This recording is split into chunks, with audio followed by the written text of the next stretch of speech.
Есть такое понятие в эзотерике, сегодня я хочу начать именно с него, которое называется понятием «неважно». Очень часто человек считает, что то, что он делает, это важный момент его жизни. Он считает, что его неприятности– это важно, он считает, что зарабатывание или не зарабатывание– это важно, он считает, что его тело– это важно, он считает, что комплексы его– это важно, он считает, что его худоба или его толщина– это важно, он считает, что еда для него– это важно, что сон– это важно. А ведь, понимаете, все это является элементом зависимости. Когда человек считает, что это важно, и считает, что еду кушать вовремя это важно, то тогда он будет поправляться. Если он считает важным возиться со своими комплексами, то тогда эта важность комплексов заставляет его быть рабом комплексов. Если человек считает, что важно кушать вовремя, то он становится рабом еды. Вы представляете, быть рабом– это всегда плохо. Человек должен настроиться на понятие, при котором он должен научиться иногда говорить «неважно». Не хотите быть рабом еды, когда садитесь кушать, говорите «сейчас покушаю», но еда для меня– это не особо важно.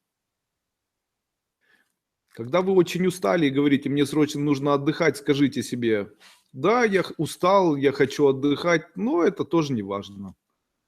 Таким образом, нас сразу начинает отпускать, и мы становимся совершенно, ну вот совершенно другими. У нас отпадает возможность психовать. Почему? Очень рекомендую, когда начинаете психовать, то вам для того, чтобы начать это делать, необходим человек или необходимо то событие, которое заставляет вас его анализировать. Это вызывает у вас агрессию, эмоционирование и психи.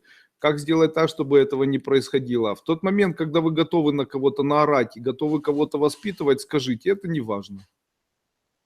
Таким образом, если вы считаете, что воспитывать ребенка постоянно это очень нужно, то вы становитесь рабом эмоций ребенка, и после этого вас это начинает раздражать.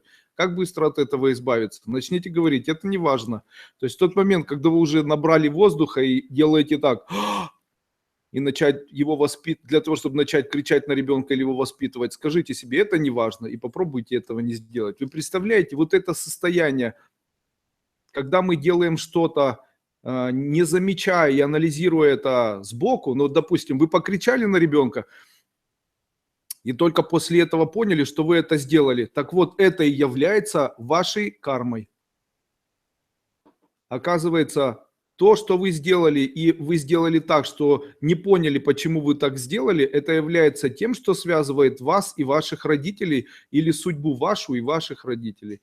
Таким образом, все, что человек делает и делает неосознанно, целиком связано с его плохой кармой. Таким образом, если вы хотите избавиться от своей плохой кармы, то в тот момент, когда вы хотите начать кричать или начать кого-то воспитывать, или начать кому-то что-то высказывать, или начать психовать, или начинать там что-то делать, скажите себе: неважно. И после этого вас это будет отпускать.